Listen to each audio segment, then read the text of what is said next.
All my properties exceed appraisal. Hold this shit together like a staple. You my brother, I could not betray you. Too much money piled on the table. We got prize horses in the stable. I feel like SGA, the way I be making them plays. I'm going 32. What's up, guys? Welcome to a collaboration with QMO and Second Wind Podcast. Today, man, I don't have Liv with me, but I have the fellas, and we don't know what to call this, so we gonna do our thing. We're gonna chop it up, man. These some great guys here, man, and if you guys already know, if you've been following on Montae, and then everybody else gonna introduce themselves, and then we're gonna get into it. Let's do it. Damien, I am the creator of Second Wind Podcast and also Highly Intelligent Sports. So check that out. Brannon Gates, Swish Academy, LLC. I'm a trainer and a basketball coach. Riq, you can find me on Wolves Only, basketball trainer, coach, and entrepreneur. Nice. There you go, Riq. There you go. We good. All right, fellas. So we finally made this happen, man. We've been talking about this for a minute. So Dreams. Dreams is crazy. Riq had a dream about this. Hey, man, it be like that. You know, you gotta say what you gotta say, get it out your chest. His mind. Man, so, yeah, well, I mean, first question, though, that we were talking about, you know, kind of came to mind is, well, you know, I saw something on IG this morning, actually, about Giannis. What team would he fit better, or not even better, but like what team would he be good fit for outside of the Milwaukee Bucks? And they said Houston, and I think they were going to get rid of, I can't remember who they said they were going to get rid of, but Houston was one, Spurs, Golden State. Draymond was in that conversation of being traded, and I think Kuminga too. Yeah. So, you know, what team y'all think? Me personally, him in Houston, man, that'll be kind of cool. That'll be the biggest team in the league, honestly. Yeah. They really would. You know, so I think I would like to see him and Ja get together. Bro, that's what I was thinking. Like, if Ja would have stayed in Memphis and he came to Memphis, I would love to see. But, I mean, Memphis kind of done messed up their organization, so. I ain't gonna lie, Giannis ain't coming to Memphis. Yeah, he ain't coming to Memphis. Giannis, I want to see them two pair because I think Giannis, being who he is, can help Ja get, you know, Ja getting on track, but, like, Giannis will hold Ja accountable. You know what I'm saying? So, especially off the court situations. Right. But, So the first thing that comes to my mind is systems. yeah. So what type of system are we putting Giannis in? Giannis has thrived in that system for a reason. Right. Right, so he's in the system. You go to that system, you say you were talking about Memphis, Ja Morant don't even like that. That's what I said. Are we gonna put Giannis in that system? That'd be tough. If Ja ain't happy in Memphis, it's time. And he's trying to leave, I don't think Giannis finna be like, hey, I'm coming over there. Yeah. Maybe they could, you know, keep Ja in Memphis, but Memphis going, man, I don't know. It depends on them pieces, though. You got to have them right pieces around. You got to have them shooters. Yeah. I think Golden State. I'll take Golden State because you got the inside presence and you got the outside presence. I ain't gonna lie, man. It's spaced. The court will be spaced out. I'm sick of Golden State. I would like that. I would like that. I'm sick of Golden State. I mean, I like to see that it might too, help because I mean, OKC play Golden State. Hey, yeah. Here we go. Yeah. Man, So we're I guess gonna get into this. You might as well talk about it now, right? So, what's the question, Gates? All right. So the question was, we got this from the _. Shout out to the _. Is I raised a legitimate question to the fellas the other day. We was working out that if this year's OKC team played the 2017 Warriors, I picked the OKC to win that series just based off their athletic wings and defending on the perimeter. And of course, you guys said the Warriors. I can't speak for Tay or Riq, but I'm definitely taking that. No, which Warriors though? Let them know which Warriors. The 2017. I said 2017 Warriors. Yeah.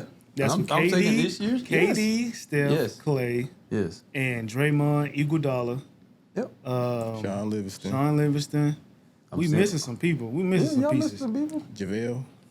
Was JaVale on that team? There's going to be a lot of people missing when that OKC defense get on the team. I'm not doubting the OKC's defense. But and I ain't talking about Miami. That's a lot. That's crazy. That's a lot of firepower. the OKC team. I mean, not the OKC, but Golden State Warriors. That team that was a problem. Man. Nobody was not. LeBron was struggling with that team. Even though he was with the Cavs that year, it's still. Oh, Patrick McCaw was on that team. Patrick McCaw? McCaw. Oh, yeah. Remember him? He was a guard. Was he a guard or big? He was I think he was like a guard forward. Okay. Who else was Kevin Looney. Kevin Looney was JaVale McGee was on there. David West. David West was David on West was on that McGee was team. Yeah. Yeah. Matt Barnes on that roster. Matt Barnes. Zaza. But yeah, Zaza was yeah, taking no, wild. Hey. that Warriors team. You know, I'm still going okay. Zaza was knocking folks out. I'm still rolling. Okay, I'm still so rolling. y'all hear this, right? Y'all I'm hear still- him I'm going still rolling rolling, OKC. man. Now I'm check still this rolling. out. This was my argument. I said, who's gonna guard? He said, who's gonna guard Shea? Right? Exactly. Who's gonna guard Shea? I said, they can play Shea. I said, put Draymond on Shea. Okay. He's getting cooked. He's gonna Prime but Draymond Green is still getting cooked. okay, that was bad. I would say Iguodala. Iguodala. I put Livingston on him. And that's a legitimate argument. Because Yes. I like Iguodala. That's a legitimate And argument. he's shutting Shea down. I don't know. shutting Shutting down is tough. I don't know about shutting I feel like down. Shea gonna down get his is tough. regardless. He But gonna everybody get- else If you though. stop Shea, guess what else you stop? Everything else. Yeah, you know, yeah. If that you is true. stop, so Shea is the snake, head of the snake, right? Okay. The Warriors got a 3-headed monster. You cut one off, another one comes. And once again, I told you guys, Clay is going to do nothing but stay off in that corner and wait. No. All he doing is wait. And them wing defenders is taking that away. Okay, who gonna guard Steph? We ain't worried about nobody guarding Steph. Steph You should be. You should be. Because Steph will come up missing. That's not true. He does come up missing. Gates, that's not Gates. Y'all, come on, man. Steph has games where he come come up on. missing. Tough, man. Okay, he come up No, missing. Guess he who else up coming? missing. Who gonna stop KD? Okay, now that's where you're going to have your argument. No, Steph is But we, the still, but argument. we still got wait. No, Who's gonna guard Steph? No, we still got wing defenders. So I'm putting Chet. I would myself put Chet on KD to start off. You're gonna with, have to. see how that works. And then we know how that's gonna obviously- work. And obviously Dort. I'm gonna put Dort on him. I'm gonna stick that dog on him. You think Dort gonna shut KD down? It's not. in a It's not 7 about. game. It's not about in a shutting him 7 down. game It's- series. Okay, you think- nobody's shutting KD down for one. Okay, okay. Nobody's shutting him down. But if I can But slow Gates, him up, or I can discombobulate him for a little bit, I'm good. I see Who's good. gonna stop? Who's gonna guard Stephen Curry? Who's gonna run around all those screens and get bumped? And I don't get see knocked nobody down? guarding Steph. Steph Motor is the young fella. Who? AJ Mitchell. Let the young boy run with him. We finna get a lot of views. Because I ain't gonna even lie. Listen. AJ Mitchell was here's- crazy. No, it is. Who- but who's- that's why it worked. You know why it's so crazy? Because he's still trying to prove himself. So he's gonna be the one where I'm gonna take Coach. I got you. Because I'm trying to stay in the league. Coach, I got you. And he gonna get barbecued for 46. He gonna lose his job after that series. My favorite flavor of hot wings is honey hot. And that's what it's gonna Hey, be you that sitting night there for listening Steph to Curry. Because I feel you. But AJ, I think AJ will be all right. who on their bench? Jay, and we ain't said nothing about J Dub. We still I got. thought who's- you see. who's I gonna- would thought you who's was gonna gonna- put who's J gonna Dub stop? on Steph, but you're gonna put him on Clay, correct? Yes. I'm So- gonna put J Dub on Clay. I'm gonna put Dort, like I said, either Dort or Shed on KD, and it depends on who else they got starting, because you might have to put Shed on one of their power forwards or something like that.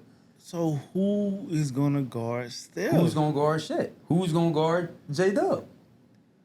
They not even gonna get the ball. Here you go. Draymond. Warriors defense wasn't like that. They barely beat the Pacers. Draymond gonna make it tough for Chet.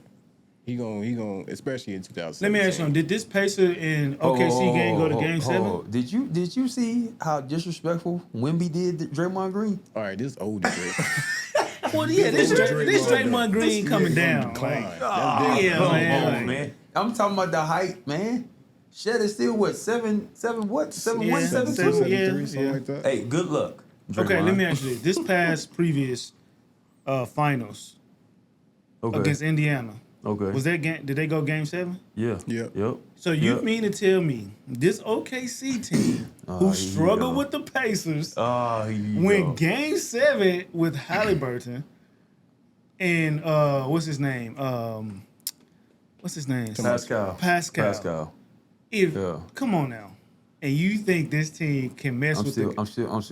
okay. I ain't gonna lie, you finna get a lot of. I just don't like the Warriors. I just don't like the Warriors, man. Too light Why skinned. you start with that? That's crazy. I just don't You like see how you treat us, bro? They too light You see, skinned. you see me separated. The color. Yep, too light skinned.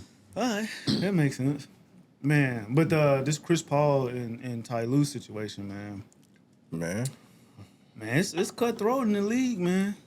Yeah, no, that's an unfortunate situation for him, man, because he, like you said, he's known for holding people accountable.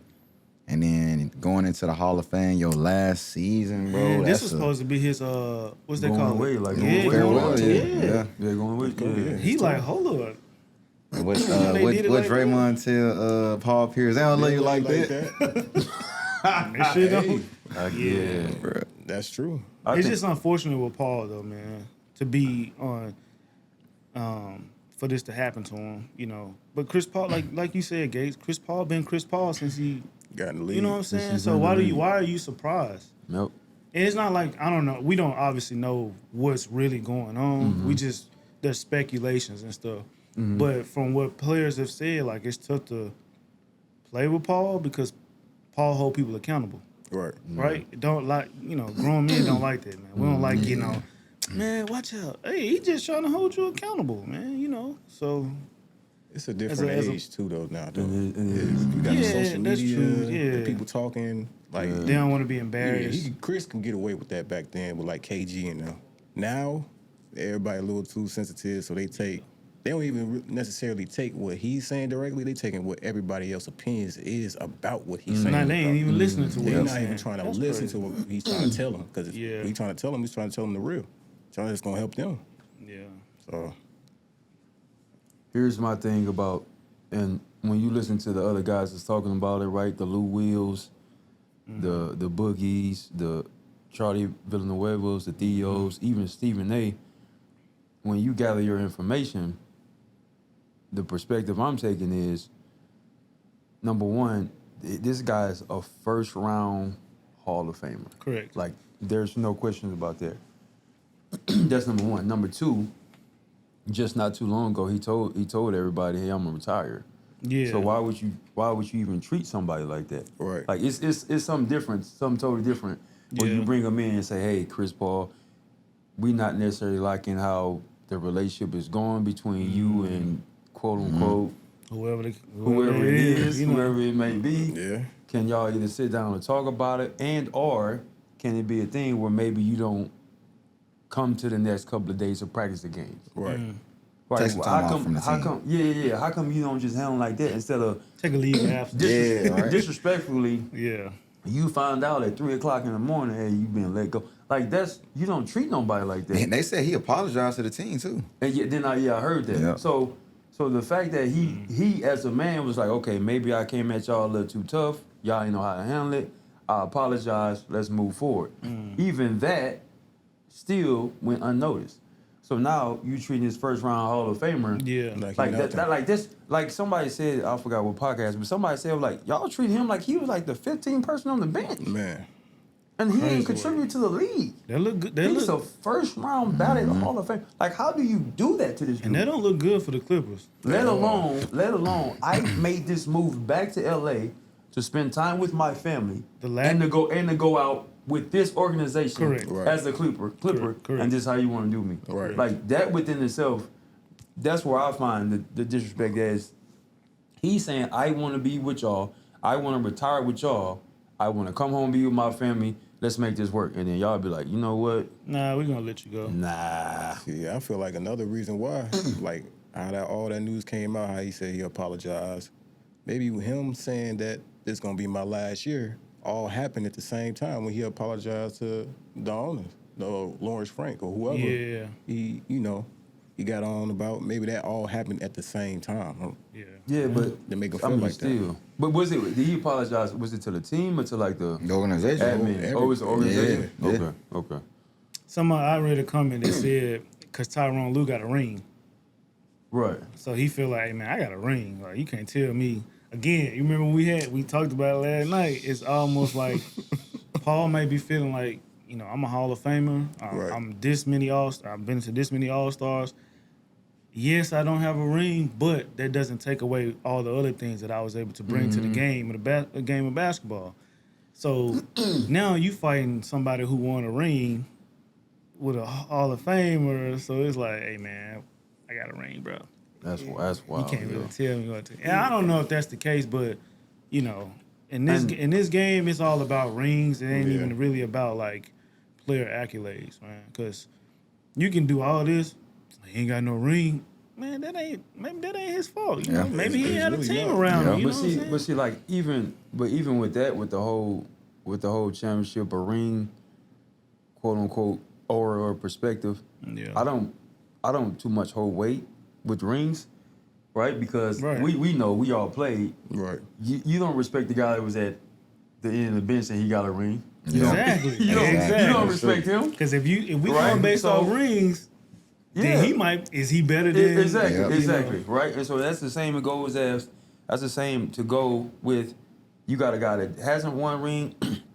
You got a guy that has won a ring, but this guy that hasn't won a ring, he's actually better than the guy that was on the team that won a ring. Correct. Right. Even if he played 10 minutes. Exactly. So the players, when the players talk, their respect gonna go to that guy that he's like. He was putting in work. Right. Like, he was balling. He took a part of that. Yeah. He was balling. Even though he didn't make it, right, he was balling. So, you talking about your Charles Barkley's, you talking about your John Stockton, your Karl Malone's, Penny, your James Hardaway's, your Pennies. Them guys ain't never won. But everybody like, yo. They respect. He was. Carmelo Anthony? He was a go. Carmelo, he was a go. Your Brandon Roy. Yep. Your Grant Hill. I ain't heard that name. Yeah. Like, he was, these guys are like goals. Right. So even though they ain't win a ring, players are still like, hey. Just the respect factor of it. Exactly. Yep. So the reason why I'm pointing that out, because the respect factor between Chris Paul and Ty Lue, you gotta know Ty Lue might feel some type of way like they call Chris Paul the point god. And we're not taking anything away from Ty Lue. It's just if you compare him, it's different. Who gonna take Chris Paul? Who gonna take Ty Lue? Exactly. You know, and I'm not again. Yeah. Ty Lue made it to the league. He was a bucket, whatever. Who gonna take Ty Lue over Chris Paul? Exactly.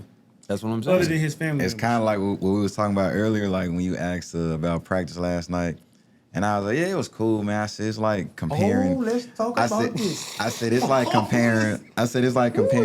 Delta Airlines to Southwest. I mean, they both get you to where you want to go, but it's like, who really is more efficient and productive? Hey, let's talk about it. Wait, who would you choose? I heard you was on your. I'm choosing Delta. I heard you was on your Sergeant's. This man. Your Coach Carter. Man, when they told me last night, I was in Canes crying. Yes, bro. That boy was finna pass out. I ain't never seen him turn red ever in my life. He came in cheesing. I made it. Because, he don't never be there. Yeah. I made it. I'm here. We like. Yo, I was in tears. Cool. They told me. Go see him. He was, I ain't gonna lie, he was hurting, bro. I told Gates now, as soon as we saw him walk in, I looked at Riq. Riq was like, I was like, oh, here we go. Yeah, like I got something for you. He ain't coming back no more. No. Hey, Tay was like, hey, don't worry about it. I know your arms. Bro, we was doing the shooting drill, man. He was like, Coach, I want to shoot it, man, with my arm. I can't feel my arms. Like, he said, I'm hurting right now. I said, man, you know what? I said, you good, bro. We'll make an exception for you, man. He said, I can't feel my arms, man. I can't move them. Crazy. Because at first I said 200. Then I was like, you know what? I'll knock it down to 150. It was but you still gotta come on, still with it. Man, he had them on Timo Cruz from Coach Carter, bro. He doing push-ups, he doing practice. That's hilarious. And he finished them all. Huh? Yeah, he did. He finished them. He finished off. He was hurting though. And that might be why the attendance wasn't where it's supposed to be.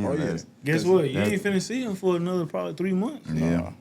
He's like, see, that's why I don't go to practice. That's why they be tripping. We're gonna see a full moon before we see him. Boy. Yeah, man. Man. Nah, we're gonna see the rapture before he comes back. What? That's gonna be over Jesus with. will definitely be here before he comes back. Oh my God, man. We'll forever remember that. I was in tears when they told me that, boy. Yeah, that was crazy. I'm low key mad. I missed that. I wish I was there for all that. Yeah. Man. Every bit of it. Him entering and him starting, I wish I was there for every bit of that, man. Because he tried to get off smooth. He was trying to talk to people like it was all good and dandy. But peeping it. I'm watching him as he doing it. Like, he ain't come talk to me. Like, He already knew. come on, Dad. Riq was like, looking. He think he's slick. He think the Brandon gonna save him. The Brina ain't save him. You tried to go. Yeah, Tried to go to Mama Brina. Yeah, nah. Dad right there now. Hey, as soon as I called the huddle, he's like, come on over. He said, don't even follow them. Dez was like, what you mean? You know what we mean. Don't even worry about that. My God, That's man. crazy, bro.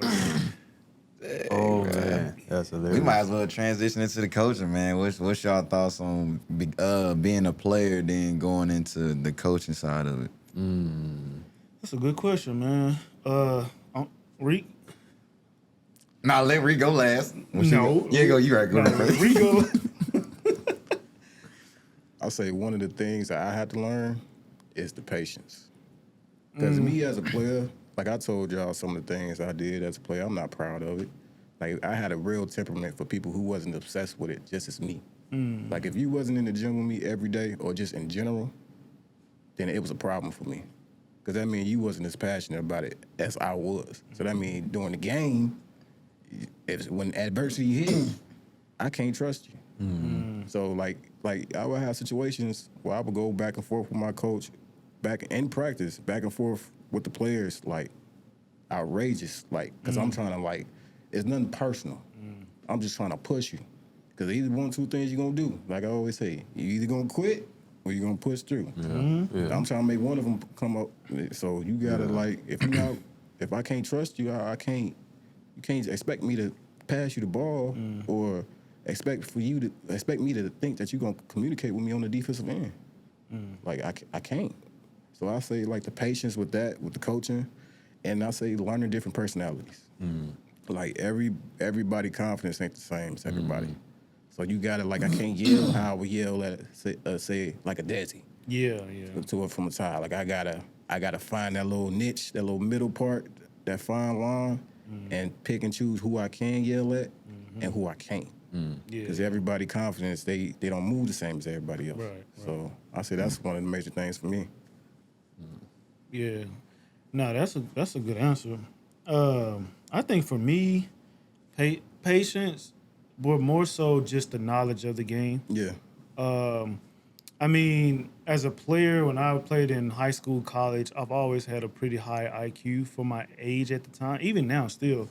But, like, I saw the game a lot differently than a lot of players when I played the game. I was more obsessed with making the right type of pass. Like, I was drawn to, like, crafty guards, sort of like Nash, Penny, J-Kid, even Magic, like, I was telling Riq, I said, man, I had a recruiter at Murray State. One of the coaches came down to Memphis to see us practice, see Cam practice and see us practice. And he pulled me over to the side. He was like, look, he's like, we know you can score. We know you can score. But the difference between your points and the ability for you to score, and a guy we can go down the street and find somebody who is 6'2", 6'3", who can score even better and more efficient and more of a threat. Because now he can guard the taller players, and if it's a player like you guarding him, it's a mismatch because he can put you on the block, whatever the case may be. He was like, if you play just a point, if you be a point guard, he was like, when I mean by point guard, he was like, get players involved, make the right passes, score when you have to. Man, my game transitioned, and so I had to like really study players like Magic and J-Kid and, you know, those type of players and like even older players, John Stockton and all that, to see what's the right pass, how to bring the defense to me and then drop it off, how to manipulate the ball in a way or whatever the case may be. But then when I switched over to the coaching part of it, it wasn't so much about the game that I learned. It's more about character building. You know what I mean? So, like, I always talk, like, last night, you weren't there, but I was telling the guys last night, man, I'm like, I said, it was bad practice. It was bad practice. We had Miles come in, guy who played pro 4 years, trying to, you know, help them out. And you got guys who ain't never seen a pro contract ever in their life trying to tell him like, nah. And I was like, man, you gotta have some of y'all gotta empty y'all cup. Y'all cup too full. So you're not even allowing other people to, pour into you at least good stuff to help you get to where you want to get to. So on a coaching standpoint and a trainer standpoint compared to a player, I'm more able to connect with the players on a personal character base to help them become a better basketball player. Because now I'm helping you understand who you are more as a person. That way you can be like, okay, now I know I like to shoot a lot. I realized I didn't like to shoot until someone pointed it out. Okay, let's work on your shooting ability. When it comes to sets and stuff, I know those things. That's basketball stuff. But switching over to the coaching side and even like a general manager, and like trainer, I talk more about, well, did you do push-ups today? Or did you stretch? We ain't even talking basketball stuff. I'm talking personal stuff, because once you get those habits, then everything else will carry over to the court, right? So that's what I would say, switching over. I know one of my biggest transitions was, at first I was removing myself as a player, meaning I didn't think as a player, I thought I was a coach. And so because I did that, I think that probably slowed my progression down, right? As a coach, you still have to think. You still have to think as a player, because you've been through the ups and downs. You've been through the pros and cons. Been through different type of situations. You've been through the blood, the sweat, the tears, right, and the sacrifice. You still have to incorporate that into how you coach, and then within how you coach, the biggest piece I've learned is communicate. Yeah. So how you communicate, what you're trying to say to each player. Yeah. And it's the same as what Riq said, is how you maybe come at a player harder or softer. Yeah. How you communicate, like I could say to this player, hey, I want you to come off a pin down, and then I want you to curl and shoot it.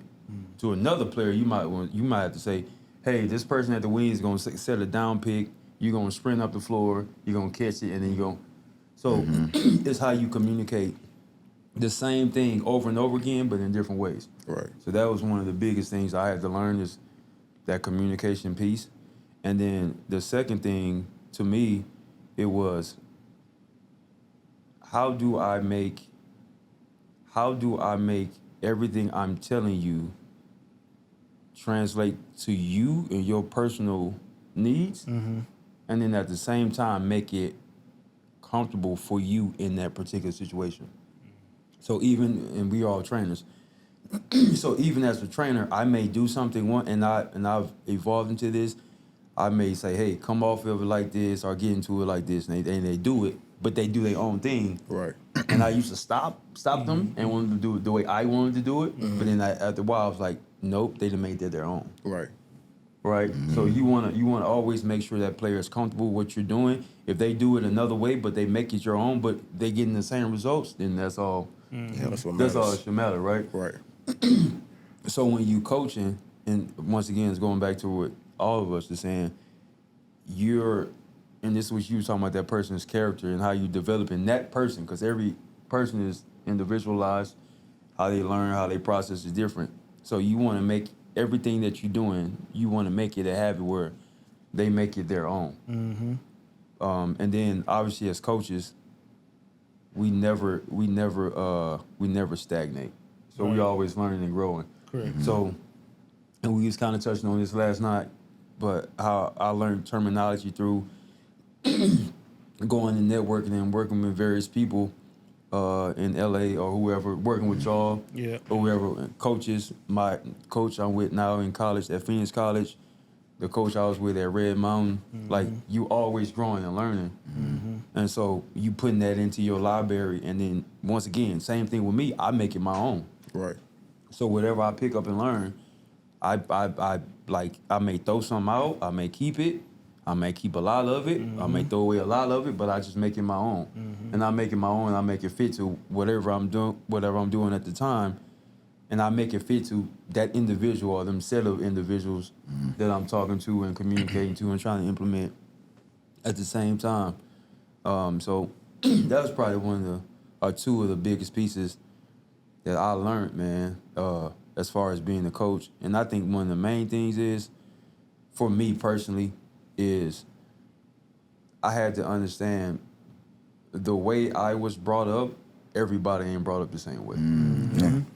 So, because I was raised in a household where both of my parents played sports, and both of them played college sports, everybody don't have that. Right. Correct. Right. So the way I was brought up in the house, it was like, okay, if you're gonna do this thing, you're gonna do it. If not, we ain't. We ain't wasting our Yeah, time. we ain't. Don't even waste your time. Right. That's how you used to tell me. Yeah. So it got to a point. I tell people my personal story. It got to a point where, so my dad played college football. He played college. He ran college track, and he had tryouts with two teams in the NFL. So he was lucky, he was good enough to make it for trials in the NFL. My dad got to a point where he would work me out, but he got to a point, I think I was going to my junior year. He said, all right, if you really want to go play D1 ball, I'm not waking you up no more in the morning. Mm-hmm. If you're really serious about this, you're going to get up on your own. Mm-hmm. You're going to go run in the morning. You're going to get yourself ready to school. You're going to go to school. You got your workouts and your practice and all that. And you're going to come back to the house. You're going to work out on your own. I'm not instructing you no more. I want to see if you want it, if you really want it. Mm-hmm. Once you show me you want it, all right, we gonna hit this thing on another level. Mm-hmm. And that's what I did. And that's how I made it, playing Division I sports.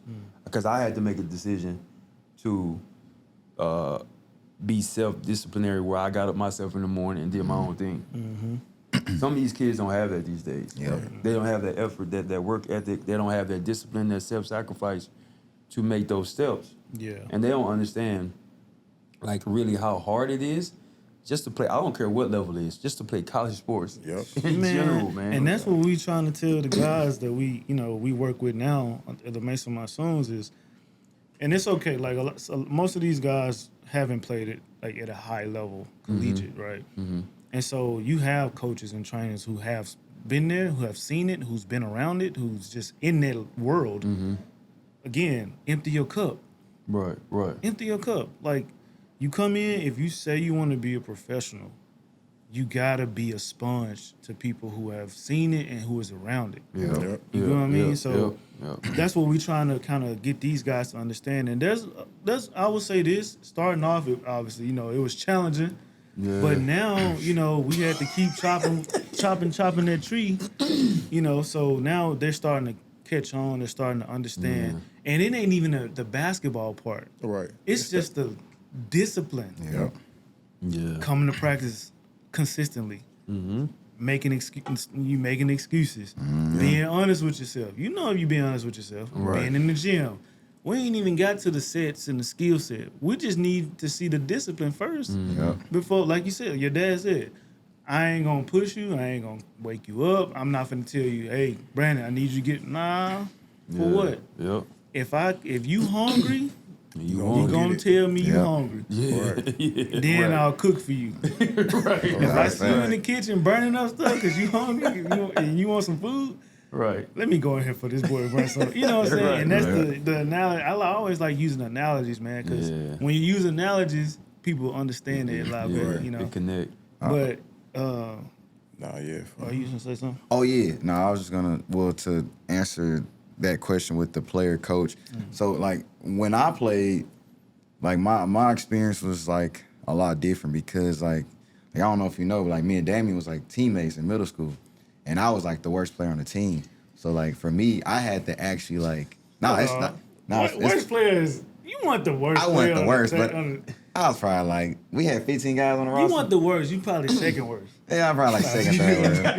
I wasn't getting ticked. I give you a level up. Yeah, I Yeah, I ain't gonna put you down. I wasn't like getting that. kicked. And it's Nah, cool no, though. I get it. Like, but I had to actually like work on my game and like study. So it made sense, like what you said last night. Like the guys who had to actually learn basketball, those are the guys that became really good coaches. So like, so I've been in every scenario. I've been the worst player and also been the best player. But how I got to becoming actually good players, like I actually, like you said, like I was around a lot of guys, so I was willing to listen and learn because I was like, all right, I need to figure out how can I get to where he is, and I need to learn the game, like the X's and O's.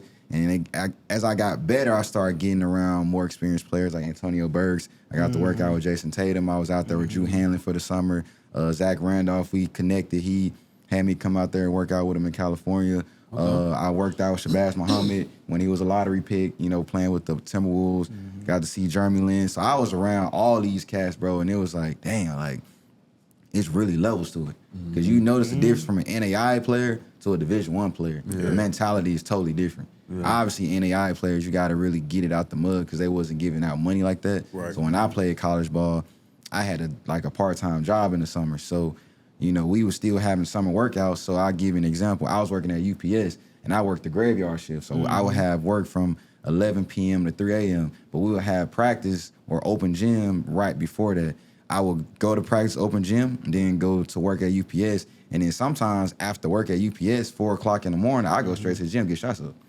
But that's just how much I love basketball. Right. And then, like you said, especially when I started getting into coaching, being around these kids, I started seeing like, dang, man, they ain't really tough like that. You know what I mean? And not saying that the kids are soft, but it's a lot of entitlement. And then you got the parents, they interfering. And it's like, hey, he had an off game, he was sick. And I get it, you know what I mean? I get it, but it's like, how bad do you really want it? And I tell the kids all the time, like, man, y'all parents are paying money for y'all to be here. Like, don't waste their time if this is not something you want to do. Because I would have loved to have that, bro. Like, everything I got from basketball was me hitting up coaches, going to camps. We didn't have, like, YMCA basketball back in Memphis. It was either you got it or you don't. Like, we had tryouts. Like, at Lanier, we had, like, a good 3,000 to 5,000 kids.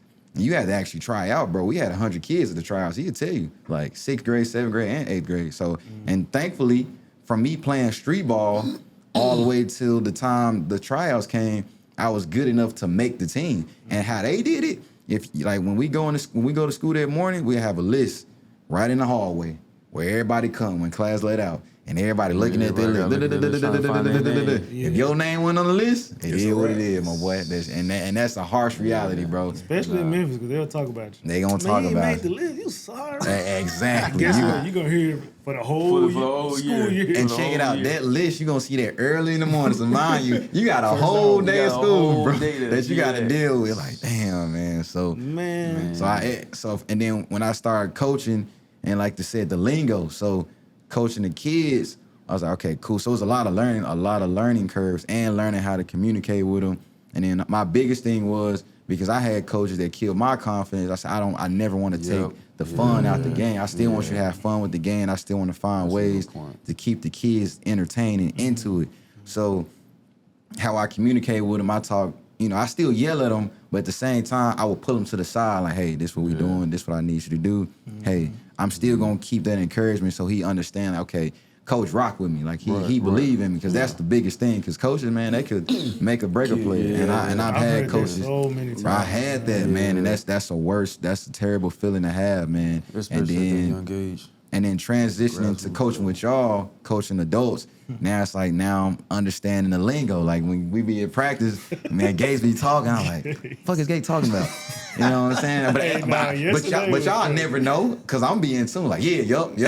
Right there. Because when he started showing the drill, okay, y'all know what he's talking about. But the lingo is like a little different, like KYP. I was like, what? Yeah, and I was going to say that because he said he had to work on his communication as a coach. Yeah. I'm like, man, them abbreviations be... Bro, I'm telling you, bro. Yeah, like, I'm going to have to write these down. KYP, know your personnel. I was like, what, kill your opponent? In my mind, that's what I was thinking. I was like, nah, I ain't going to say that. I don't think that's right. You know what? I ain't mad at you for that one. So, it's definitely a transition, man. But I can say, man, the best part about basketball is, like, the higher you get, the more advanced you get, and the more you learn. Because you always learn. Like, we had the game at the Suns Arena, and this is my first time. Don't get me wrong. So my team, we was undefeated. We were 10-0. So we were expected to win it, but we lost by 2 points. And it came down, obviously it was a lot of factors that came into it. We missed a lot of wide open layups. We missed free throws that dictated the game. Because if you take that, we win the game. But it was a situation where it was 22 seconds left, and I called a timeout. We had the ball, and I drew up a play. But with my kids, I don't give them plays because I don't feel like they're mature enough to remember all that stuff. So I create scenarios. Okay, we can run these sets, and then we play out of it. And it worked really good for 10 games. We won every game, bro. Even I won games with just 5 players, and we still run the same offense. But that situation, I think it was different for them too, because they in the NBA arena. You got a lot of eyes on them. A lot of nerves, jitters. Like, I ain't gonna lie, the YMCA, bro, it's kind of like a big deal for those kids. Like, the parents really take it serious, bro. I didn't think the YMCA was like that. So I drew up a play, but a scenario for them, and like the kids kind of like were stuck. And then me as a coach, I was like, damn, man, like I probably should have drew up a better play for that. So I like, when we was on the phone that night, because we was like, damn, man, you sound... I really was sad, bro. He thinking about what he could have or should have done. It be like that. Bro, when I got off the phone with y'all, I was just writing up shit on the clipboard for a good hour before I went to bed. Because I was stuck on it. So it was like with that, man, just like a lot of learning curves, man. But it's a great transition though, for sure. Man, I was gonna say, you said something about the parents and the players. Like the kids nowadays being soft. So let me ask you. I ain't say they was soft. I ain't say it. Hey, it I don't is want what no it parents is, getting bro. mad at me. No, it is. We coaches. I feel like coaches are like, I ain't gonna compare us to comedians, because comedians say things that we want to say, or they say things that we thinking. But they just say it in a comedic joke way. Exactly. To make you like, But coaches in a way can kind of do that. But Yeah. you gotta say it in a way where you don't kill a kid's confidence. Exactly. But let me ask you this. Is it the kids that's soft, or is it the parents that's soft? The parents. It's the parents. Because, and that's the thing, is like, yeah, he doesn't have confidence, or she does. I'm like, well, what are you telling them? Like, are you like, it's gonna be okay, or you just need to be straight up honest with your kid? Like, you're not good. You need to go practice. Yep. And some parents, and we all know, we probably ran to these parents before, man. I had a parent right now, a kid of mine. He's on my middle school team, and I've been training him for a minute. He's probably like 5'3", maybe 5'3". No, he about like 5'4". And his dad was like, "Yeah, man, I want him to be tough." He said, "I'm old school." I said, "I want you to be tough on him." He said, "Don't take it easy." And I'm like, "Are you sure? You saying that?" But then when stuff hit the fan and I'm having him doing push-ups and all running for hours, like, he said, "Nah, man." He said, "I want him to get stronger, and I don't want him to be like soft or whatever, because he was like, man, I know a lot of coaches don't push kids nowadays because but see, and that's the thing. Then you got parents who, when you do try to push their kid, they push back at you, or they get mad at you. Like, this is a sport. If you want to just play for fun, they have leagues where you can just go play for fun. Go enjoy yourself. But if we're trying to win a game, and these same parents who be getting on these coaches for being tough on their kid, be the same one if their kids don't play a lot. Hey, I just want to know, like, what was the issue today? Man, you know the issue. Don't come at me. You watched the game. I ain't gonna lie, man. When I started coaching middle school, I'd be wanting parents to come talk to me about their kid. I want you to, especially if your kid not good. Right. Because if your kid not good, then I'm gonna be honest with both of y'all. Right. Yeah. All right. Hey, man, I just want to know, like, what is what's something that could help. Now, I've had a parent come up to me and say, what is something that Johnny can do to get better, to get more minutes? Okay, that's a good question. How much time you got? We gonna be here for a minute. How much time you got? You know what I mean? You really want to know? Okay. I got just Santa Claus list. I've been waiting Exactly. to tell you about. Because they'll say, well, Johnny plays this way with the club team. I said, well, where's club team Johnny on my team? Right. I need club team Johnny then. Right. Because at practice, he messes up. He don't know the play. Let's start right there. He don't know the plays.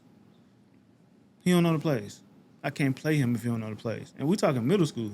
But middle school players are more than capable of running sets. Trust me. Yeah.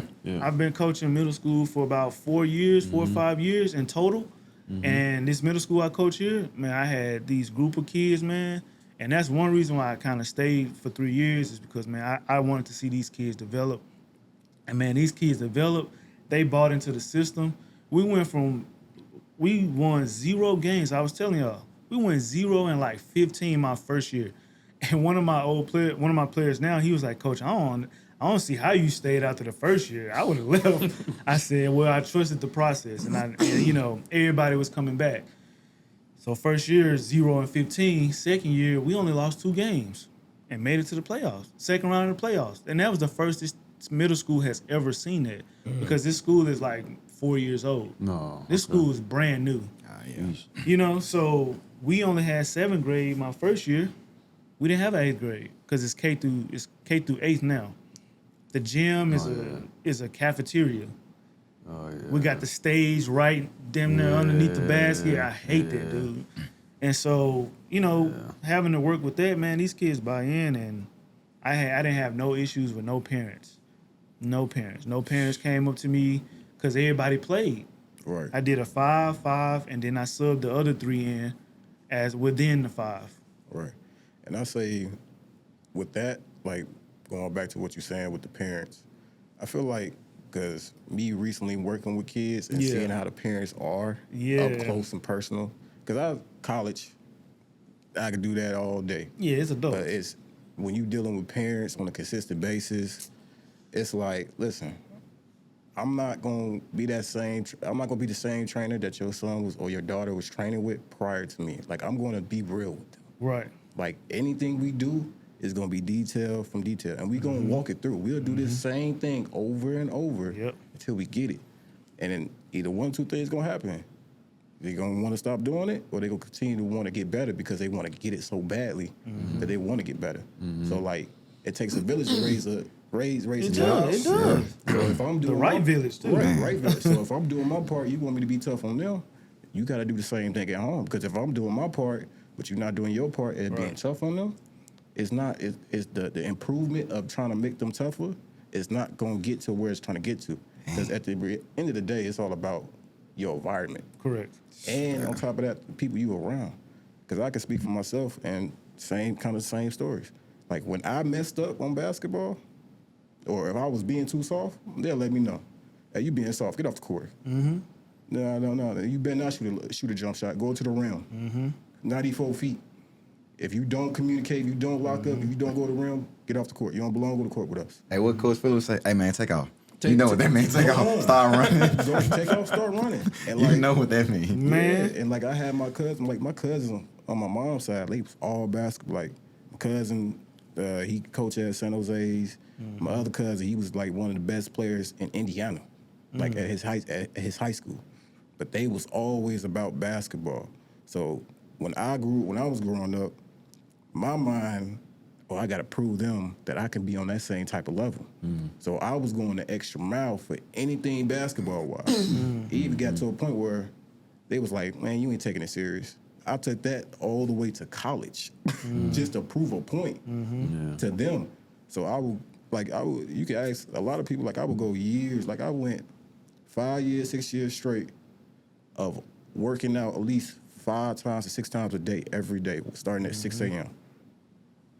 Every day, to the point where I partially tore my quad and still was figuring out how to get my work in. It was no, man, I'm finna just go. I'm finna go sit in this chair, go to this gym, and get my shots up.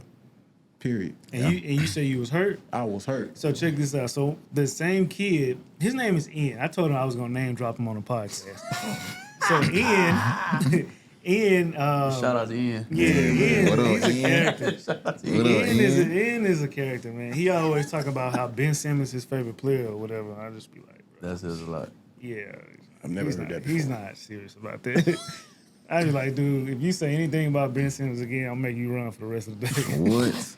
But Ian recently just, broke his wrist. Right? It's his left. And I have Ian, and Liam is the other kid that I trained too. I told Liam I'll shout him out. All right, Liam. Shout out to Liam. All right, Liam. So, Liam also made another comment that we're gonna talk about. Oh, Lord. Just listen, just wait.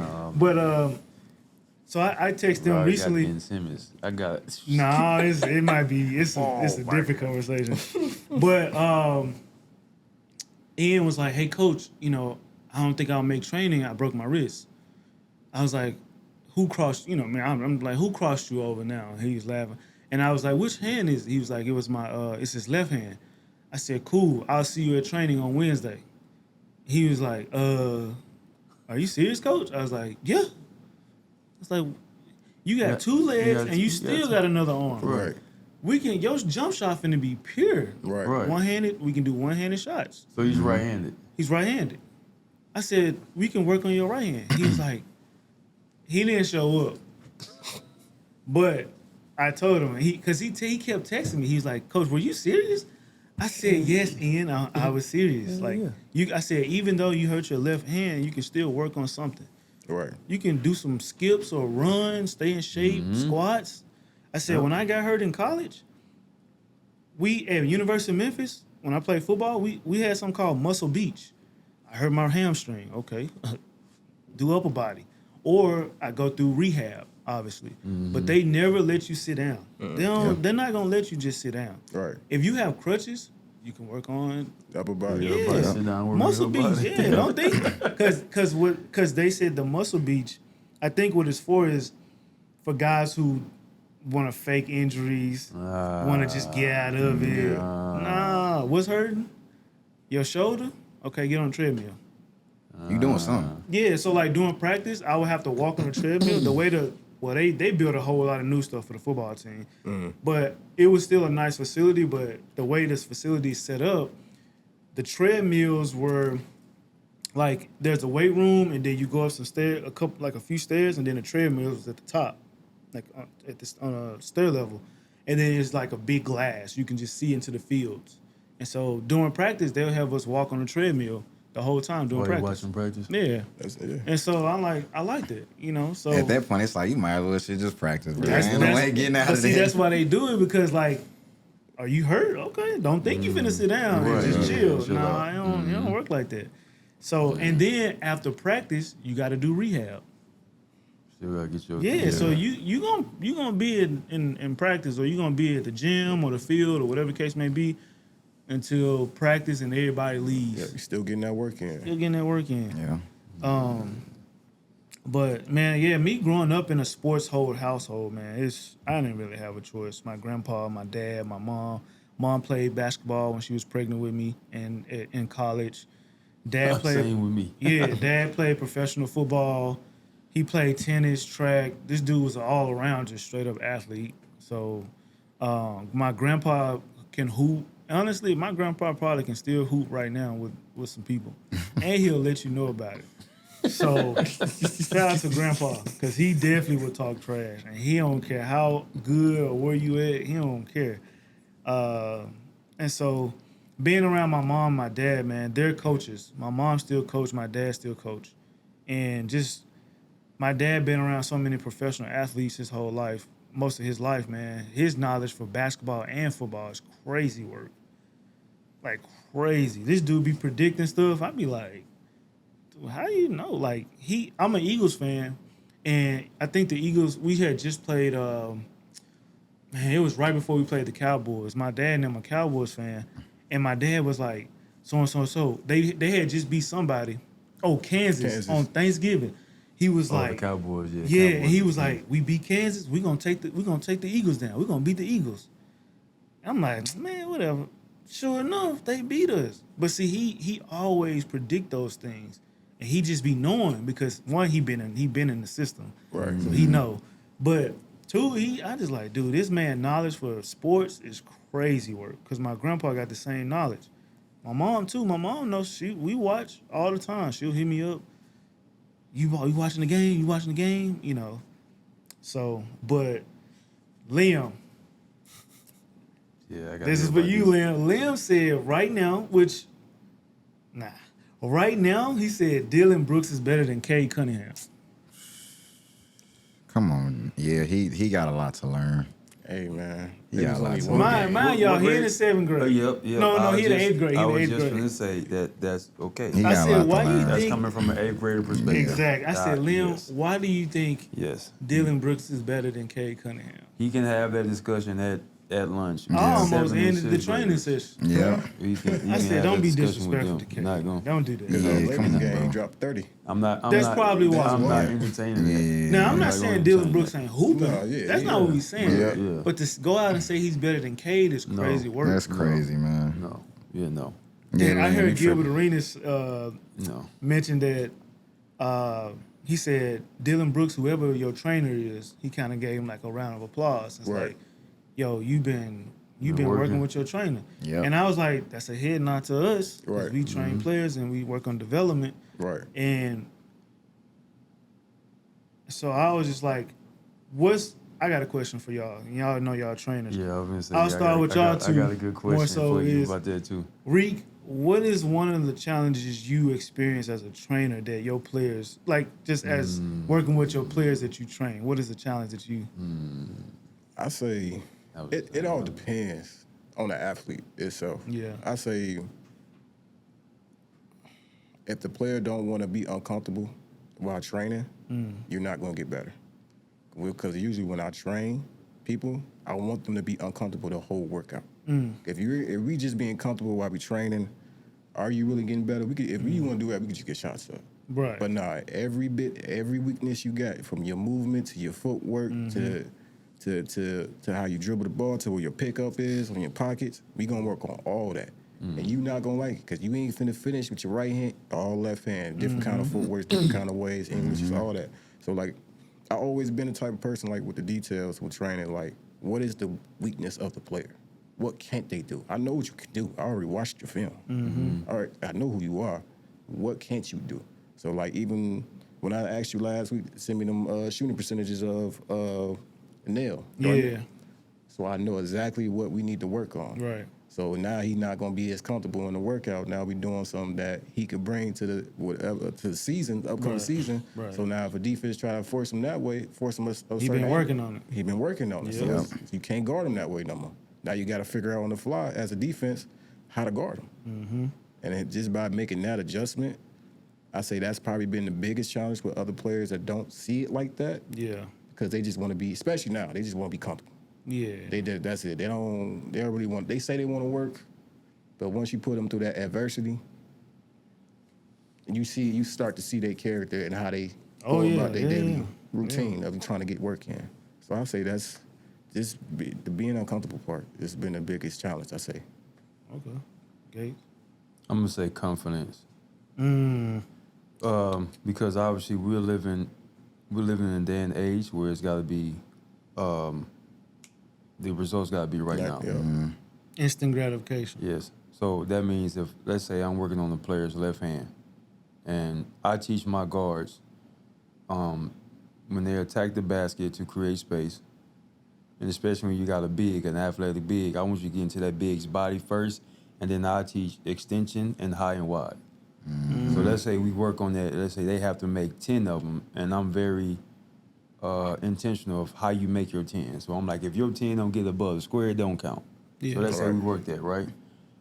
They get in the game, they bump, they use it one time, they miss, Won't do it they again. won't do it again. Yeah.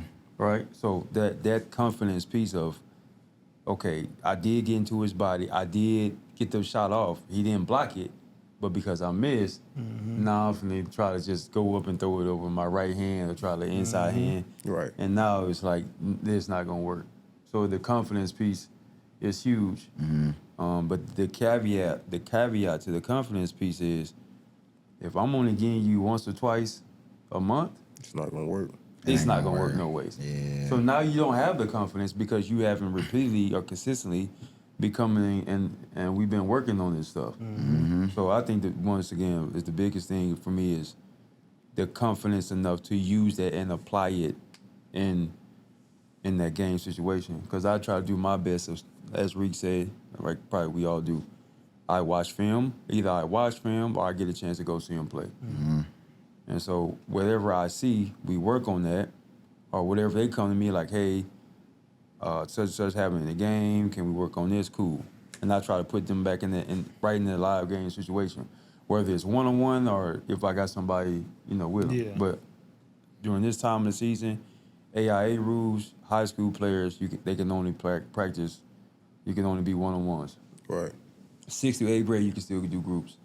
So if I got a high school player, it's me, and I'm bumping against them, or like sometimes I even get a physio ball, and they gotta jump into the physio ball and have some contact. So I find ways to create that contact and give them some type of resistance, and then play off of that. So just the confidence piece. Confidence, and you said Uncomfortability. Being uncomfortable. Yeah. Yeah. I would say too. You said something too, and then I'm gonna switch it. Your question would be different, Tay, more for coaching. Yeah, because I don't really do the training. Yeah, I'll answer, and then we can go. We'll end with you on the coaching, and then obviously we go. But for me, I would say applied, like applying what you learn in training to the game, right? You know, you hear the term knowledge is power, right? Applied knowledge is power. Yeah, applied. You can knowledge, read right. and read and read and listen and learn. If you don't apply it to your life, you would never know what you're reading and listening to work. Right. Yeah. Right. So, and I tell this, and it does go based off age level, right? So if you're training young, I focus more on younger kids more so than the pros, because if I can get the middle schoolers to buy in and develop early, and we can get those bad habits out foundation. early, man, Yeah. high school and college will be a breeze. That foundation. You know, so that's why I more so like working with middle school players and high school players, is because like I got you raw now. Right. We can get all those bad habits out, because when you college and pro, it'll be a little tough because they so Stuck used in to their yeah. ways, too. So As we learning right now. applying, man, applying, and I tell my middle school players, I was like, look, if you're not gonna use the things that I teach you in the game, and we'll do it over and over and over and over and over. What we working on today, Coach? With the same thing we worked on 2 or 3 days ago, Right. and over. Because guess what? I want to see you do it in the game, right? And I want you to feel and see like, Coach, you remember that move we worked on? I did it in the game. I'm like, okay, how did it work? Yeah, Exactly. there you go. So now, as a trainer, you hear that, you like, okay, they understand that what I'm teaching them works. Right. Right. So now their trust is built. So Right, now I right. didn't build a trust with the guys, with the girls or boys at the middle school grade level. So now in high school, who they're gonna be like, I want to train with Coach Dame, because Dame has shown me and taught me how to be a better player. Yeah. And now I got them growing, planting seeds. Yeah. Right? Yeah. And so so applying what you learn in training with, in the game. And then one more thing is them hearing different voices. Right. And I know we talked about it. It's saturated in basketball world is saturated in Arizona. There's a club team there's 2 to 3 club teams in every neighborhood. For real. Right. And If I ain't happy with this one, I'm finna I'll go go to the right next here. one. If I ain't happy with this one, I'm gonna go back here. Well, you know what? My boy said he playing with the old team I used to play with. I want to go play with my friend. Now they jumping from team to team to team. Right? Everybody's starting a club team. Everybody's starting this. So it ain't about quantity. It's about quality. Quality. You Yeah. starting one because the quality of the other ones probably wasn't. You probably think they wouldn't. It's all about the quality. Yep. So these kids jumping from team to team, Liam was like, I'm going to try out for this particular club team. And I was like, well, I asked him, I said, well, why you want to train with them? Or why do you want to try out for their team? He's like, the level of competition. And he's saying like, oh, this particular group or this particular team, they're really good. I'm like, they're really good because they have really good players, or they're really good because they develop their players to be really good? That's 2 different things, Liam. And Liam in the 8th grade, so he looking at social media, seeing highlights. It's a highlight. It's gonna look good. It's supposed to. It's supposed to, Right. So I told him, I said, keep that in mind, Liam. I said, I know you see stuff on Instagram, they chop it up, edit it to where it brings you in to say, hey man, this is what it looks like. Right? So, and I'm not saying that the team isn't good, but I'm just telling him, like, when you go choosing different club teams, just know, like, doesn't matter what team, if you're good, you're gonna get found. Yep. Right. Like, that's a cliche thing, but it's true. It is. Man, you hear about that kid that scored 30? They winning. If you're good and you're winning, they'll find you. They'll find you. Right? So, like, Tay, you are a coach more so than trainer. So what are some challenges for yourself that you experienced as a coach that, you know, that you ran into or, you know, that you know? I would say the X's and O's, because so when I played overseas, right, so like my first year, it was more so understanding like the little stuff. Like they would draw players, like it'd be like a pin down or it'd be something with the big, and I wouldn't make the pass because I didn't think it was open. But the coach was like, nah, you only have a split second to get that over. If the longer you wait, the longer it delays. So now he's not open because I just held the damn ball for way too damn long. Yeah. But like you said, KYP, knowing your personnel, big man gonna get it. So you gotta trust that.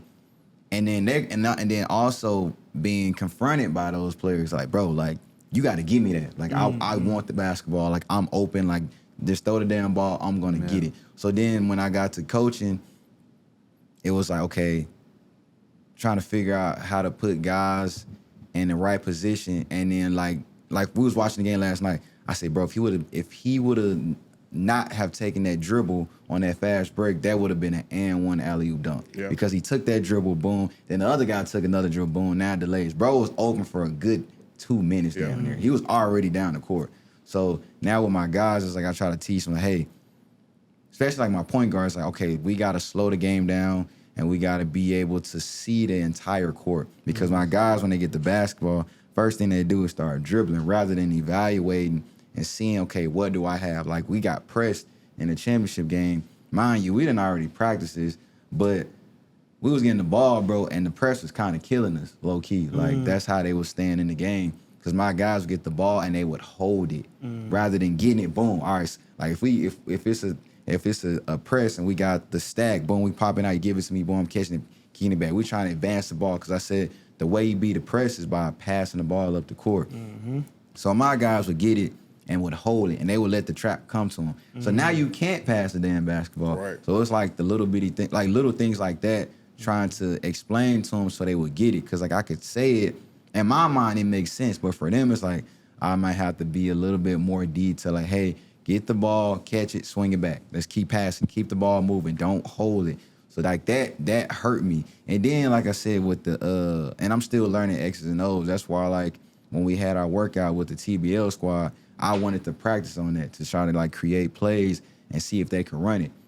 But I gotta be quicker at doing that shit because in the championship game, I really only had 30 seconds.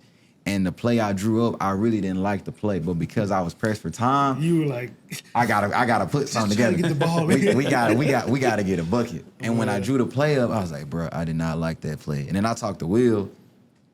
And Will always be hard on me, man. He gonna be mad at me for saying it, but he be hard on me sometimes. And he's like, man, like, he gave me a C for the game. I was like, what would you grade my coaching for that game? He's like, I give you a C for that game only because, like, in situations like that, like, you gotta have something. You gotta have something ready to go. He said, no matter what, those are our points as coaches. Like, you gotta have something in the bag that you can always rely on. And I ain't gonna lie, bro, I didn't really have nothing at the time. Now I can draw something up, but at that time, within those seconds, I didn't really have it. Like, I drew it up, but it was like, but I don't have time to erase the shit and like, nah. So I didn't really have anything, but I drew up a play and I wanted them to play off of it. But it was kind of like all eyes on me, like Tay, like. And with the age group you coached, once you probably lost them. Because when you were like right and then you like, you probably, they probably just like gone. So basically what I did was I had we had a 4 out and then we had our inbound. So I had the 2 guys on the elbow drop down like a double stack, right? And then I had my guy, Clark, come out for the pass. And the team allowed us to catch the ball. So Clark probably could have caught it and just pulled it up. But Clark, I think he was looking at me for confirmation. Because what I was like, and we practice this too, right? So everything I pitched to him, we already practiced. So in my mind, I'm like, all right, boy, you come out for the ball, we can do a dribble handoff, and you just attack the basket. But he had it, and he held it, and my guard, he looked at him. So it was like they weren't even on the same page. So that for me, it was like, damn, it should have been a little bit more direction. Because maybe if I would have said, all right, we're going to do a double stack, then Clark, you can do a dribble handoff, and I want you to attack the seam off that. Or I could have just said, okay, Becky, pop corner for safety route. Clark, you going to go through the middle, elevator doors, take that shot. And if you don't have the shot, then Becky, you gonna flare up for the shot. You know what I mean? Because Clark was more of a threat anyway, so all eyes really was on him. So yeah, bro, it's like little stuff like that. It's the little details, man. And I told the guys that. that. Play calling? Yeah, play call. I got to get better at that. Yeah. I ain't gonna lie, man. It can be a little. I've been in situations like that, dude, where it's like we down, man. And we down 2 points with 22 seconds to go. Dude, man, I had a game like that. We was playing the best team in our league. This was my middle school, and it was a similar situation. We were down, and I ain't gonna lie, I was kind of nervous, and I was like, I don't want to lose to these. I did not want to lose to this team. I would have been hot, but I wrote something up. They executed it, bro, and I was just kind of like, man, yeah, man. Say less. Yeah. Say less. So, but you know that drill I had y'all do that me and you did, Gates, at the lab. Oh, we draw yeah, a play when up and they have to go run it. We do that at yeah. practice. Yeah. And that's something you could probably do. Yeah, that's why I did it with the TBL squad, man. And they actually was running it. I was like, damn, okay. Because that's good for both coaches and players. Because it's like, man, in your mind, you can say, all right, this is a scenario. We down 2. Mm-hmm. So now you put situational. Exactly. Now you thinking practice. like, okay, this will help me come up with plays on the spot for myself and for them. We can run it. Yeah, but and we did that in high school. How your team react in this situation. Exactly. We did that in high school with my high school coach. And we'll have times, I don't know if y'all did it, but we did it in college. Yeah, so towards the end of practice, we'll be down 10. Yep. And we'll have 5 minutes or 15 or whatever the case may be. And we'll have to come back up and win. Man, they would give us like 2 minutes and we'd be down 10, boy. It's fun, man. I got a question for y'all too. Let's hear it. And I'm gonna kind of get on my trainer soapbox right now. All right. Y'all ever seen, as trainers, put on your trainers hat, not coaches. Okay. Y'all ever seen some trainers do some stuff? I almost said something. Some shenanigans, and you be like, yo, this is some bull. How do you keep clients? And the reason why I'm saying this, because I don't want to necessarily be on like my high horse type stuff, but I take it as a disrespect to my craft, because like I work my craft every single day. Mm-hmm. And I even go, and you guys know this, so I go and invest in my craft. Mm-hmm. So for the past 3 summers, I've went out to Los Angeles and study up under Phil Handy and work his camps. And now I get to meet other trainers and even other coaches, college coaches, NBA coaches. So I'm like working and tooling my bag or my craft every single day. Right. And then when I come back and I see some hogwash, I'd be like, yo, what's going on? Because in my mind, I'm like, for one, how do you keep that client? Right. And then two, what is that client getting out of that? Why do they even enjoy it? And then, but here's, and I'm gonna let y'all go. But here's the main thing is, how does that parent and or that client think that is like legit work? They don't know. That's the part that gets me. Like, if you have to weave through 5,000 combs every session, those kill me. Hey man, that comb man, I hate that comb. In the words of my boy Dave, hey, you need to put that ball. Sorry, not put the ball down. Hey, trainer, you gotta go find something. Oh else. Yeah, find something.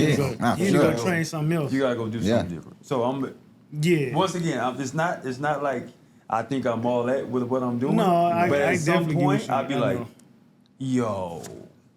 Nah, when I see that, because I've seen that, I still see it to this day. That's why I don't be going to public gyms like that, because it frustrates me. Like how you saying, like, if someone puts their passion into something that they love so much, and you see somebody doing some bull jive, and it's like, it's disrespecting the game. Mm-hmm. Disrespecting your craft that you had to sacrifice to get good or great at. So seeing that, like, it's been times when I've seen somebody come in there with a yoga ball with cones, and this is the one thing that killed me. If the person that trained you can't demonstrate or break it down detail from detail, Yep. You should not be You training should with not him. Shouldn't be yes, playing. You should not be working with them. And again, that goes with, like you said, Tay, the parents not knowing, the lack of knowledge in terms of that. Yep. And the parents' eyes, they don't even watch basketball. They don't even know the game of basketball. Yeah. They just see it in the highlights because their kids bring it, like, hey, look what LeBron or look what KD did. So they don't even be in tune to what the game really is and what type of work you actually supposed to put in for it to translate to the game for your kid or for that player to get better. So they putting all that money into it. Later down the line, 2 years, if you trying to try out and he don't make it, then what? It's too late by then. Yeah. Now we got to do that cycle all over again. But you're going to get the same trainer? But, I mean, it's just, like I said, the lack of knowledge from the parents allowing their kids to be in that type of environment. Yep. And it's like, you can't, somebody around you got to tell you. Man. Because I know you playing AAU ball in the club team. So I know, but even in the AAU club team, They ain't getting developed. they don't develop. Yeah. They don't. It's the same cycle. And Dame, before you go, and the reason why this be messing me up, and I think I told Dame this, or Matt told you too, Reed. I've lost a couple of clients because I went to go invest in myself. I've told my clients, like, hey, I'm going out to LA this time. I'm telling them I'm working up under Phil Handy. Like, I'm telling you what I'm going to do. I'm working his camp. I get to meet him. I even got to sit in on sessions, and I've been fortunate enough now I'm in his sessions. Right. So I'm on the floor with him. So your value going up. I'm a either defensive decoy, I'm getting rebounds, I might be swinging the ball, but I'm on the session, I'm on the floor with him. Right? So I'm telling him that, and then I come back, and then I don't hear from the parents or the kids no more. Yep. You know why, Gates? So I'm going to invest in myself to get myself better to help your child. Right. And that's not important to you? Like, how do you know what? You know why? It's a trainer here, trainer here, trainer here, trainer here, trainer here, trainer here, trainer here, trainer here, trainer here. Just like the club team thing. It's so easy for a kid to pick up and move to the next person or club team without even thinking. I get what you're saying, and I ain't even look at it like that, to be honest, where like I'm getting better so I can help improve your kid. I ain't even think about it like that. That's what, and because that's I definitely, obviously, I've been around this game so long. I still watch, I still, study it. But what I start doing, man, as a trainer, I have to be completely honest with the parents. It ain't the kids, the parents. For example, there's a new kid, it's one of Tay's players, and it wasn't him. I had to tell the parent, like, I know, like, the parent going through some things right now, but I have to tell the parent, like, look, I don't just train anybody. Of course, I would like to make this a full-time thing and make money doing this, but until I get to that point, I'm not just training any type of player. And like you said, I'm starting to get to the point where if you hit me up and say, hey, we want to do trainings for 2 days, I'm not accepting it. Go somewhere else, right? I have a job. I make good money. So, I mean, but I don't want it to be where you think you can just come train with me anytime and not be consistent with it. Right. Your kid is not getting better that way. Yeah. You wasting money, time, and effort on 2 days of training. I had this happen this summer. Lady she found me. A lot of people that I get to, they find me on Google. They look up basketball training and highly intelligent pops up. Yeah. And so when they find me and, I'm like, oh, okay. I had a lady say, my son, he was in high school. My son got a tournament coming up. The tournament of champions or whatever. I'm trying to get him in the gym. To do what? Get shots up? Because that's all That's it. I ain't finna turn him There's into no way LeBron. I'm finna help I'm him not out turning him into in Kyrie 2 Irving in 2 days. 2 or 3 days. Yeah. I said, with all due respect, like I would suggest that you train. I would suggest you sign up for more trainings, because as a trainer, like I need to see progress before I can say, all right, maybe you can take a little bit of time, because I've seen you improve, but not too much time. Right. But if you call me and say, hey, man, we like to get some trainings with you. Look, I know y'all like me as a person, but this is my business. This is something I take serious. That's like me going to your job and saying, whatever, like if you work at I don't know, if you got a brick and mortar business, and I only come there once every blue moon or something to get something done or whatever the case may be. You know, no, if it's something that needs to improve me, I'm gonna make sure that I'm consistent with it. But parents don't get that. They think basketball training is a Like joke. that. Yeah. You remember we had to talk about how much does golf lessons cost? Expensive. golf lessons is not cheap. It's not. Now, I'm not saying golf. I'm not talking down on golf trainers. Right, But I'm right. about to compare, because we talked about pricing. Yeah. Yeah. Like, man, am I charging too much? Absolutely not. Yeah. Basketball, you have to learn how to dribble, shoot, pass, play defense, and you got to know the knowledge of the game. That's a lot, bro. It's, At a fast pace. and what I've learned about going through my training process, and y'all tell me what y'all think about this, we're actually doing two different things. So you have skill development and you have player development. Those are two different things. Two different things. Yeah. There it is. Your skill development is your physical attributes. Right. Your pivots, your shooting, your Correct, dribbling, correct, your passing. That's your physical attributes. Your player development is putting those physical attributes into a live game setting. Yeah. Yeah. What kind of pass I'm making? I'm making a pocket pass. I'm making a post entry pass. And I'm making an over the head pass. Is my dribbling? Am I dribbling getting from point A from point B? Not going sideways. Correct. Shooting. When do I shoot? Am I reading the closeout? Right. What shot I'm getting off the pick and roll? That's player development. So Yeah. Hello. so and then if I only get you like once a month, Yeah. that's a waste of time. Yeah. Yeah, Waste of that's time. why I have packages set up to lock you in. And I went up on my prices because should. I said, As you with the should. knowledge, with my background history, with the resume I have, ain't no way I'm shortcoming Shorting myself. myself. Yeah. Guess what? Yeah. I only have like 3 people. Cool. But these 3 kids I have, they've been consistent. Liam, consistent. Ian, consistent. Yeah. They might say some crazy things, but one thing I can say about these kids, man, these boys are hungry. I would train 2 players consistently rather than having 50 players and only 1 or 2 gets better. True. Yeah. And that's the problem. Is like, I know these guys, these trainers want to do it for money. That you want this to be your livelihood, but do it the right way. Right. Because some of these people are hurting the game. Yeah. And I'm gonna call it how it is. No, it's true. I do gotta say this. We're gonna have to wrap up in like 5 minutes because it's been over an hour. So It's been okay. yeah. Maybe 7 hours. So we got like 5 minutes. That's cool. Yeah. Well, I'm gonna wrap it up. Just say, man, look, to trainers out there, to basketball trainers, don't short. If you are a legit trainer, like, do your homework. Do your homework. Be a student. You'll never stop being a student. I don't care how high level you play. The game, because the game is changing. Yep.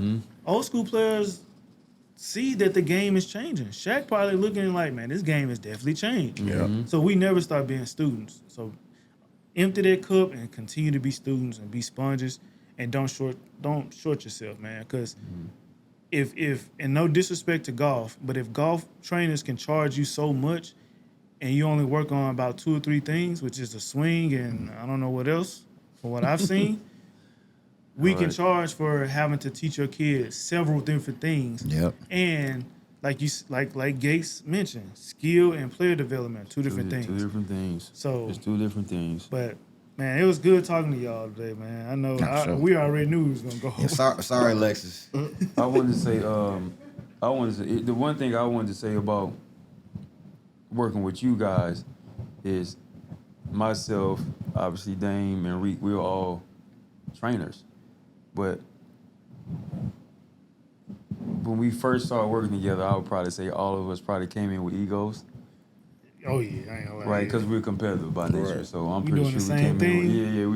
Yeah. So it was like, shit, I know my shit better than his, type, right? And I'm pretty sure we all started and did the same thing. Right. But myself personally, working with you guys, I've grown exponentially too. Same. And I think because you guys are good dudes and you guys welcome me, and even though you might have had ego, you didn't necessarily show it.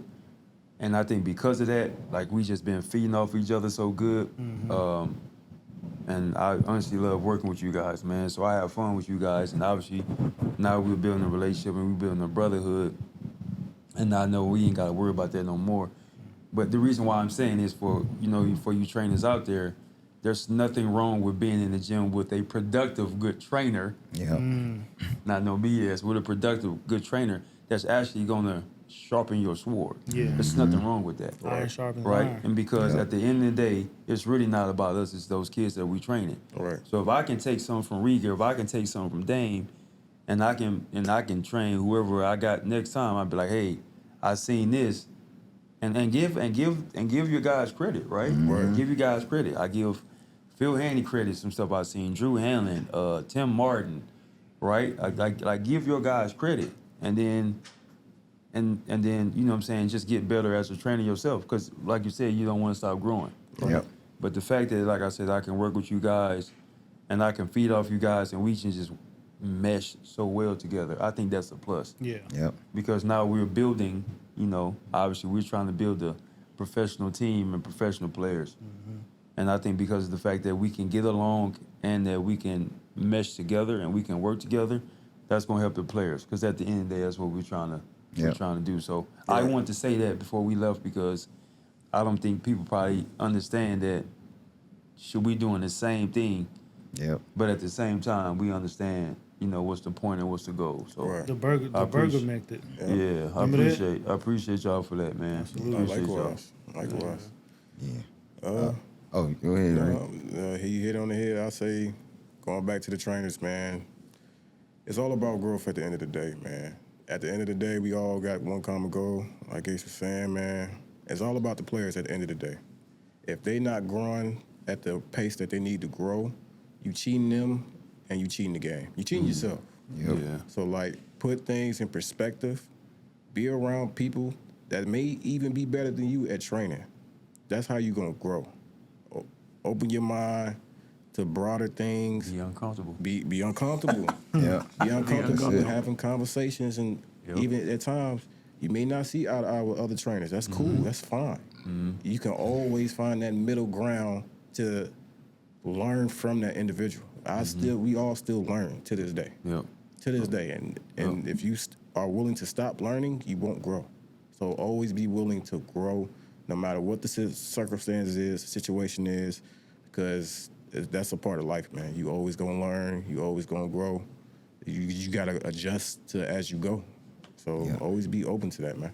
Yeah. And to Gabe's points, man, because I know I joined late, but it's been cool, man, to work with y'all as well. So I feel that I've learned a lot coaching with you guys. Gates is the motor, bro. Gates, depending on what type of mood Gates in, that determines what type of practice we gonna have. If Gates in a bad mood, we all in a bad mood. And we just build off each other, man. And it's been fun, bro. So I feel like I feel when I walk in the gym with y'all, it's like, okay, I gotta match the energy.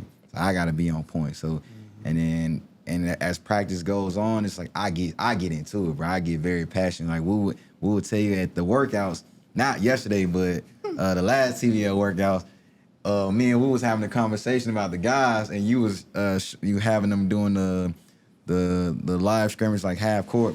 I stopped practicing. Hey, blew the whistle, like just stopped it out of nowhere. And he was like, dang, bro, I never seen you like that. But it's like we was sitting down having a conversation. He just jumped up. It's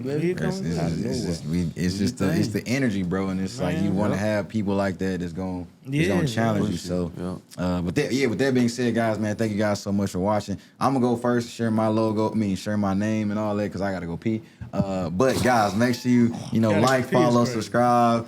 QMO, and follow us, man, at QMO Pod on Instagram, my personal _mharris5. And if you guys like this, man, leave comments, because this could be something we could be doing on the regular. So I gotta go pee. Oh, you just threw me off with the pee, cuz. No, I'm Damian Wooten, man. Highly Intelligent Sports.